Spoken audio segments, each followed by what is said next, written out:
Video को देखने के बाद कुछ बड़ी कंपनीज मुझसे चिढ़ जाएंगी, लेकिन मुझे फर्क नहीं पड़ता। बस तुम अपना और अपने परिवार का ध्यान रखो। जो कोल्ड ड्रिंक तुम रोज पीते हो उसकी सच्चाई जानने के बाद तुम्हारे पैरों तले जमीन खिसक जाएगी। घर पर मेहमान आए हैं, चलो कोल्ड ड्रिंक मंगा लो। अरे छोटे बच्चे भी हैं साथ में, लो बेटा तुम भी पी लो। बस यहीं से खेल शुरू।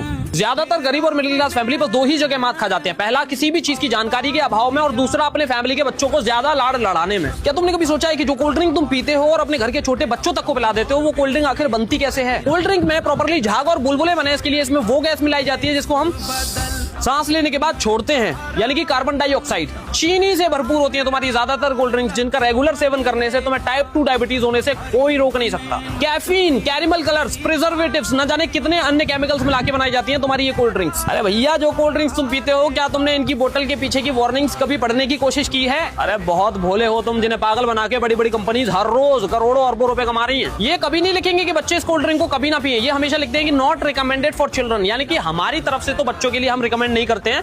बाकी तुम अपने बच्चों को पिला रहे हो तो पिलाओ, हमारी इसकी कोई जिम्मेदारी नहीं है। और ध्यान से अगर तुम कुछ एनर्जी ड्रिंक्स के पीछे पढ़ोगे तो उधर लिखा होगा नॉट रिकमेंडेड फॉर प्रेग्नेंट और लैक्टेटिंग वुमेन, यानी गर्भवती महिलाओं के लिए या फिर उन महिलाओं के लिए जो अपने साल 6 महीने के बच्चे को अपना दूध पिलाती हैं, उनके लिए हम इसको रिकमेंड नहीं करते हैं। अरे क्यों नहीं करते भाई रिकमेंड? अगर तुम्हारी ड्रिंक सेफ है तो करो ना रिकमेंड सबके लिए। Not recommended for children, pregnant women and lactating women लिख करके ये कंपनीज कानूनी तौर पर तो बच जाती है, लेकिन फंस जाते हैं हम जैसे लोअर मिडिल क्लास लोग, मिडिल क्लास लोग और वो गरीब लोग जिनको इन कोल्ड ड्रिंक्स की बोतल के पीछे लिखी वार्निंग्स के बारे में कुछ भी नहीं पता होता। यानी कोई गांव देहात की बेचारी वो प्रेग्नेंट महिला जिसको बोतल के पीछे लिखी वार्निंग के बारे में कुछ भी नहीं पता है, कोई भी जानकारी नहीं है, और वो इस कोल्ड ड्रिंक को पी लेती है और कल को इसके बच्चे के साथ में कुछ हो जाता है, तो जब ये कोल्ड ड्रिंक की कंपनी पे केस करने जाएंगे ना, तो कोल्ड ड्रिंक की कंपनी साफ हाथ खड़े कर देगी कि साहब हमने तो लिख रखा है इस पे कि प्रेग्नेंट महिलाओं के लिए है ही नहीं, फिर भी पी लिया तो हम क्या करें? तब ये सुनकर तुम्हारे पास में सर पकड़ के रोने के अलावा कोई ऑप्शन नहीं रहेगा। तो अब तुम्हारे दिमाग में ये कीड़ा तो जरूर कूद रहा होगा कि अगर कोल्ड ड्रिंक इतनी ही खराब है तो सरकार इसे बंद क्यों नहीं करा देती? तो भाई कोल्ड ड्रिंक बंद तो है, लेकिन भारत के नागरिकों के लिए नहीं, भारतीय संसद भवन के कैंटीन में बंद है प्रॉपरली। अब जहां बड़े बड़े नेता मंत्री अधिकारी बैठ करके खाना खाते हैं, वहां इनकी हेल्थ का ध्यान रखते हुए साल 2003 में पार्लियामेंट फूड मैनेजमेंट कमेटी ने फैसला लिया कि संसद की कैंटीन में कोई भी कोल्ड ड्रिंक नहीं बेची जाएगी, और आज 23 साल बाद भी वहां कोई कोल्ड ड्रिंक बेची नहीं जाती। एक बात याद रखना, सरकार कभी भी किसी भी चीज पर पूरी तरह प्रतिबंध नहीं लगाती। बिकने को तो मार्केट में जहर भी बिकता है, तो क्या सरकार हमारे तुम्हारे घर पे जा जाकर ये बताए कि नहीं नहीं जहर नहीं पीना चाहिए, जहर नहीं खाना चाहिए, इससे मृत्यु हो जाती है? अरे भाई थोड़ा सा कॉमन सेंस तो हमारे अंदर भी होना चाहिए। सबको पता है कि गुटखा खाने से कैंसर हो सकता है, शराब पीना सेहत के लिए हानिकारक होता है, क्योंकि इनके ऊपर बड़े बड़े अक्षरों में लिखा रहता है, लेकिन फिर भी लोग इनका सेवन करते हैं, तो सरकार क्या ही करे? इंडियन इकोनॉमी में हर साल सॉफ्ट ड्रिंक इंडस्ट्री से 50,000 करोड़ रुपए का टैक्स आता है, यानी कि 500 अरब रुपए से भी ज्यादा। तो सरकार इसे बंद क्यों ही करेगी भाई? हमें तुम्हें दिक्कत है तो हम पीना क्यों नहीं छोड़ देते? ये बड़ी बड़ी कंपनियां तुम पर और तुम्हारे परिवार पर रहम नहीं खाएंगी। तुम मेरे अपने हो, इसलिए मेरा काम था तुम लोगों को समझाना, सो मैंने कर दिया। अब तुम्हें इन हाई शुगर वाली कोल्ड ड्रिंक से खुद को और अपने परिवार को बचाना है। इस वीडियो को अपने फैमिली में, दोस्तों में, रिश्तेदारों में सबके पास भेज देना, ताकि सबको इस बारे में जानकारी मिल सके और वो अपनी हेल्थ का ख्याल रख सकें। और जरा सी भी ये जानकारी इन्फॉर्मेटिव